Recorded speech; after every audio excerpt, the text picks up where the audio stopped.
War is fought with bullets, but sometimes the greatest victories come from deception. I was part of a unit that never fired a shot, but we helped win the war. We weren't ordinary soldiers. We were artists, actors, engineers, and sound designers. Our mission? To create illusions so real that the enemy would see armies where there were none. We were called the Ghost Army, and our weapons were inflatable tanks, fake radio signals, and battlefield sound effects. For years, we operated in the shadows, turning illusions into war strategy. The Germans never knew we existed, and for decades, neither did the world. But today, I'm going to tell you how a group of artists fooled an entire army. It started in 1943. I was a graphic artist before the war, sketching advertisements for New York newspapers. When I was drafted, I expected to end up in the trenches, but instead, I was sent to a classified unit under General Eisenhower's command. When I arrived, I saw men like me, painters, sculptors, stage designers, and sound engineers. None of us knew why we were there until Major Ralph Ingersoll stood before us. "This war isn't just about guns," he said. "It's about strategy, deception, and misdirection. Your mission is to fool the enemy, make them believe in ghosts." That was the day I stopped being just a soldier. I became a war illusionist. Our first major operation came before D-Day, June 6, 1944.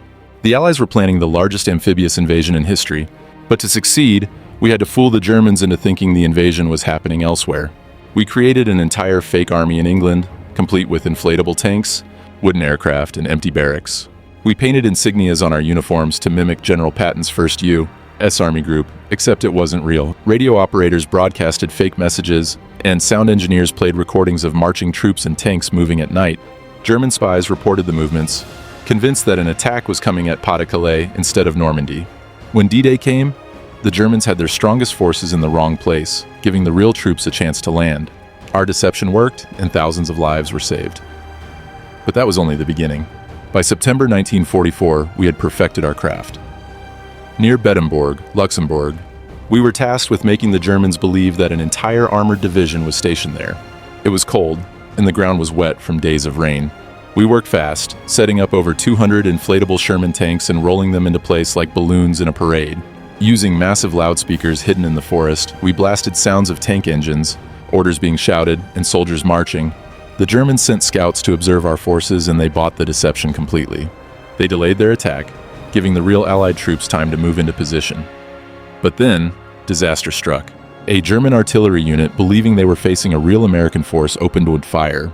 Shells rained down, and we had no choice but to scatter. I dove into a trench as explosions rocked the field. I remember lying there, heart pounding, realizing the irony. We had built a fake army so convincing that it was being attacked like a real one. We lost a few men that day, but in the end, our mission succeeded. The Germans wasted time and resources attacking nothing but air and shadows. Our greatest challenge came in March 1945. The Allies needed to cross the Rhine River into Germany, but the enemy expected an attack. Our job was to make them look the other way. We set up a massive decoy division near Viersen, complete with inflatable artillery, fake bridges, and phony supply truck. Our engineers played pre-recorded sounds of engineers building pontoon bridges over the river at night. I was part of the radio deception team, tasked with sending fake orders to mislead German intelligence. Sector 7 ready for crossing at 0600 hours, I transmitted, knowing full well that Sector 7 didn't even exist. The Germans took the bait.